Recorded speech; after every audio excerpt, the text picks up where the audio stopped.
The Dan Yorke State of Mind program is brought to you in part by Lookout Rhode Island and Takeo Comfort Solutions.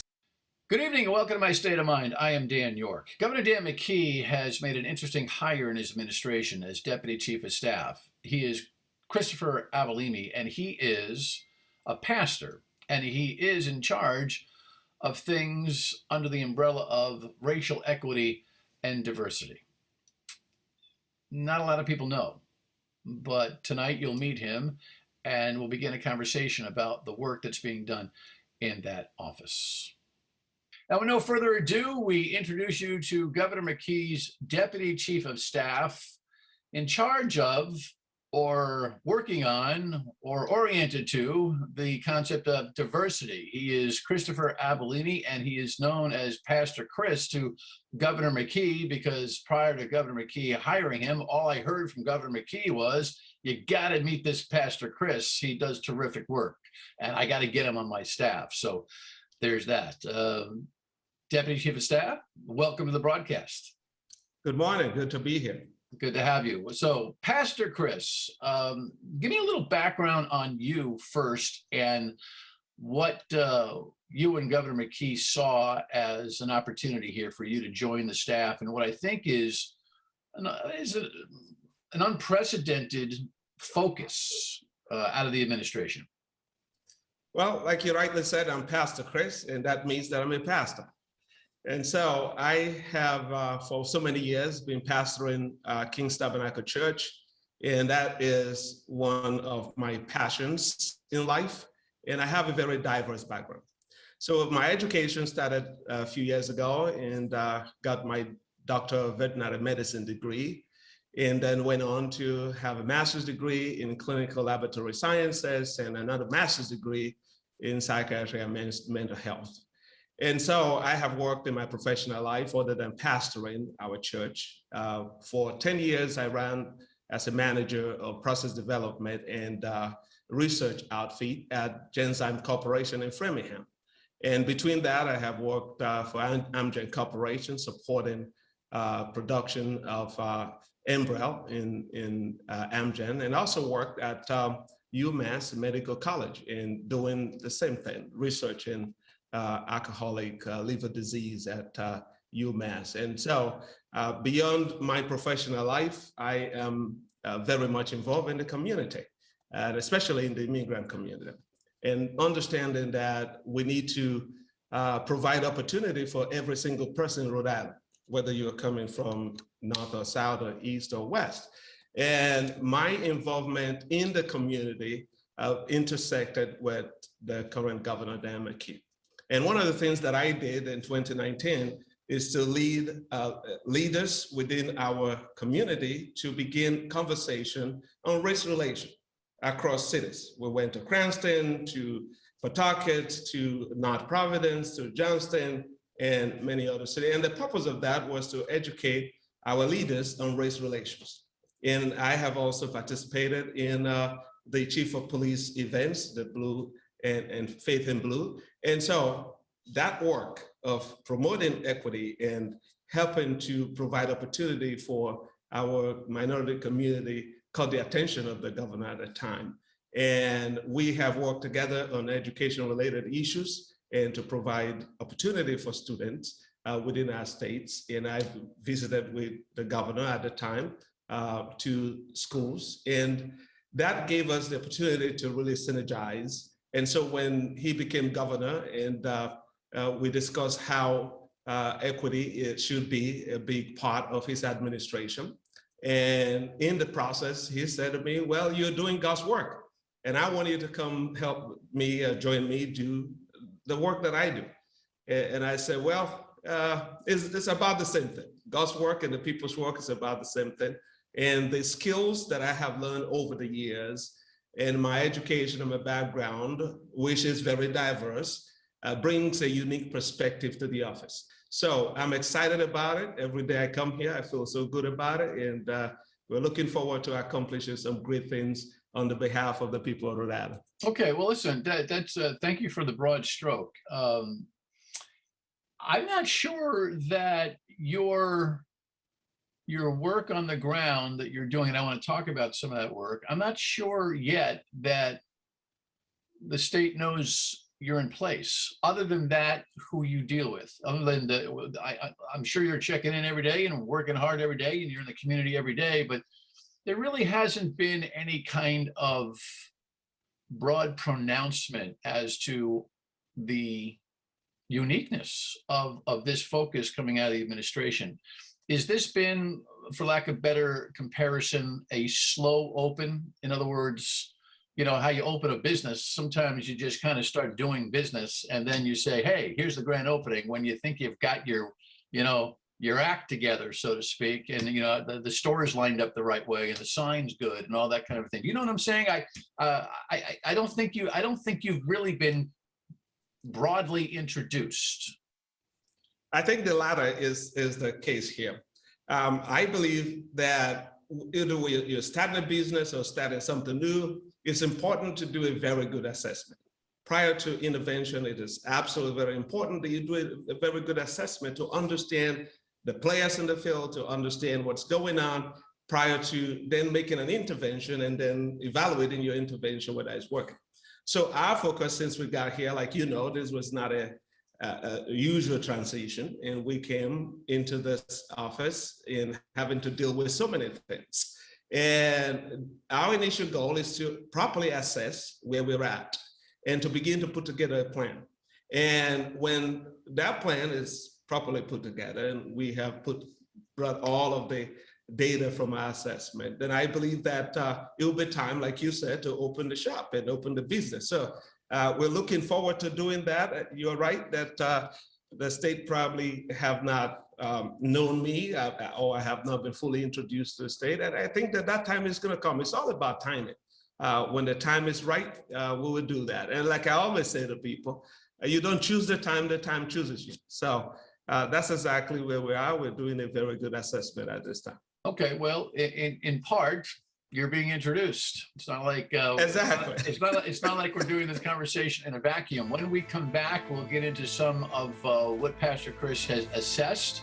I have my own questions about how the world and our community, our state specifically, are dealing with some of these diversity issues. So we shall return with Pastor Chris Abhulime, Deputy Chief. Welcome back to My State of Mind. We are talking with Pastor Christopher Abhulime. He is the Deputy Chief of Staff for Governor Dan McKee, and his focus is working on race relations, diversity, understanding the concepts. Look, Pastor, we have had a tough couple of years, it seems. We really have. A lot of things have bubbled to the surface. We don't have time on this show to dig deep, but I do think that the Trump years have burst a balloon that was blowing up underneath, the country. I think there's a lot of resentment for President Obama, whether it's conscious or unconscious. I think that Donald Trump was able to kind of pierce that. Then we get some incidents, George Floyd being the last, major crises, God bless him, that have caused, a demand for reorientation. We had a lot of protest. We have a lot of protest about the protest. We have a lot of relativism and rationalization that's going on.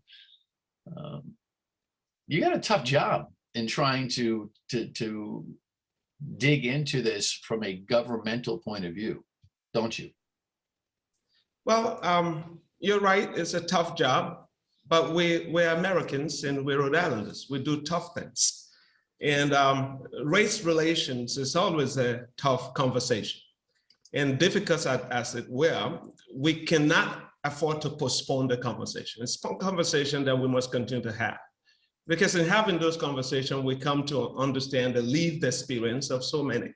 And it's unfortunate that somebody have to be murdered for us to start to look at race as important in our society. And we at this office are focusing right now on the work that Governor Dan McKee wants us to do, which is to look very critically at our state government, whether or not we have equitized as much as we should, whether we reflect the society that we serve. And like I said to so many, our office today is the most diverse office in the history of Rhode Island. And I say that and I mean it. And that's the reason I'm here. And this is the first time that we're creating an office that is truly, truly laser focused on equity related issues at state level and outside of state level. And to have somebody at my level as Deputy Chief of Staff to begin to look at these issues, Governor Dan McKee gets it. Well, here's the thing.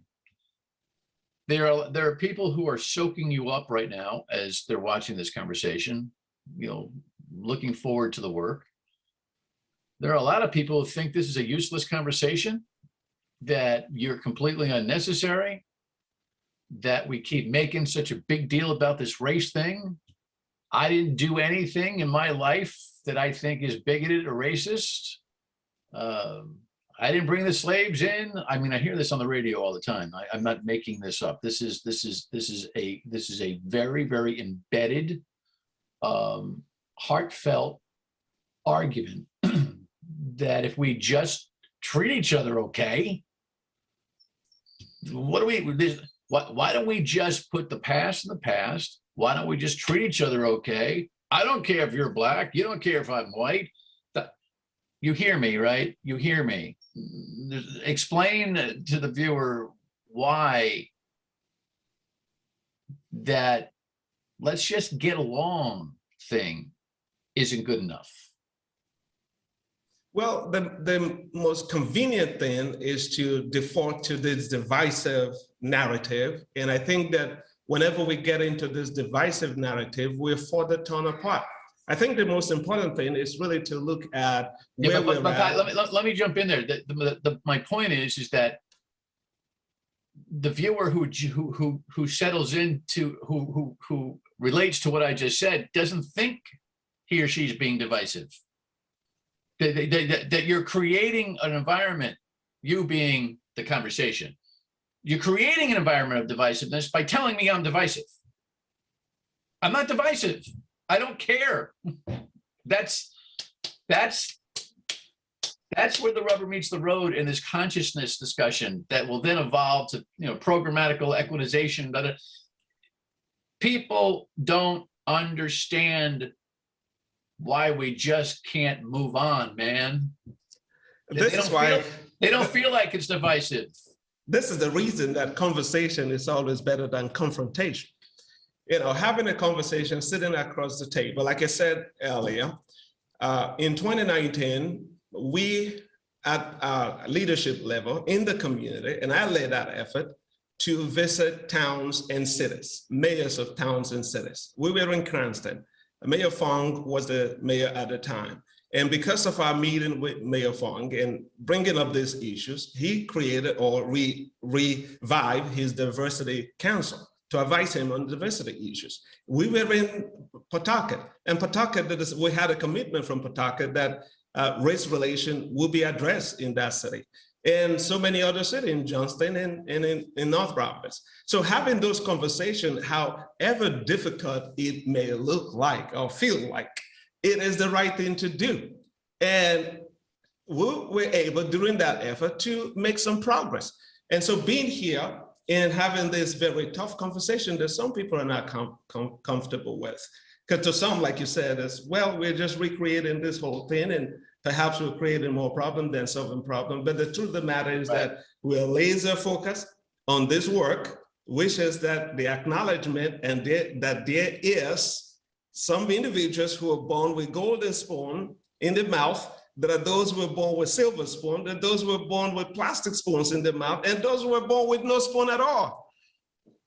So the goal here is to recognize the story of everybody and also to understand the lived experience of so many people, and especially Black people in this country who've gone through so much in their lives to this point, and you just referenced George Floyd and how George Floyd was murdered on national TV that created the protest and the counter protest that followed. And those issues must not be discounted. We must take them as part of our history and part of our experience as a society. Okay. So my goal is still the same. We need to look at equity, and we need to focus on them. And there are steps that we need to be able to take in the immediate. There are steps we need to be able to take short term. There are steps we need to be able to take the long term, so we can get to that very place that we all want to be. Okay, well, listen, when the grand opening happens, and I say that, respectfully, when you are ready to unleash a plan, I'm going to have you back and we'll talk about it. But there's some dangling issue right now, and it's this school committee to school committee controversy that's occurring. I want to get a feel for whether the McKee administration is going to dig in to this problem that we have, or the Department of Education, and we'll come back and we'll talk about that for a couple minutes on My State of Mind. Stay with us.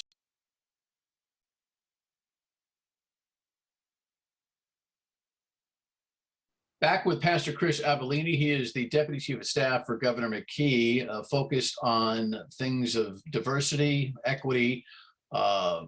He is a unique hire in state government and is working on, a more formalized plan for the state to, grab a hold of his work. Chris, there's one thing that is concerning me, and it is that we already have 4 school districts right now that are back against the wall with folks who are charging in and demanding all sorts of documentation on what's being taught inside the schools, worried about the 1970s critical race theory kind of being embedded and permeated either formally or informally into the school system. I'm not ready to say that that's true, but there seems to be enough anecdotal evidence out there that race is something that is becoming a topic in the curriculum. To me, that's a good thing. How it works is where the rubber meets the road here, right?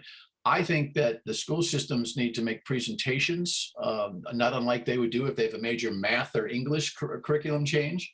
I think the Department of Education needs to establish a policy, or at least a font, if you will, for this to occur.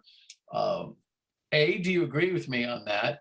And B, is the governor's administration going to step into this conversation? I only have a few minutes. Well, I have been following the conversation very, very seriously. And the critical race theory has become a very divisive phrase today. And unfortunately, that's the case. And it's getting in the way of us really doing the critical work of providing quality education to our students and teaching history, as we should definitely teach history, because the more we increase our knowledge, the more we decrease our ignorance. So we may disagree on the method of teaching history, but the fact of the matter is that we need to teach our history. And I wish that we would spend more time thinking about providing quality education, the learning loss that's happened during the pandemic, and how to get students up to speed and increase their achievement score, than spending so much energy on this issue that seems to be becoming very divisive. So my goal and my hope is that we focus on the critical issues, critical path that will move students to a better future and improve achievement scores in school. Well, I hear you, but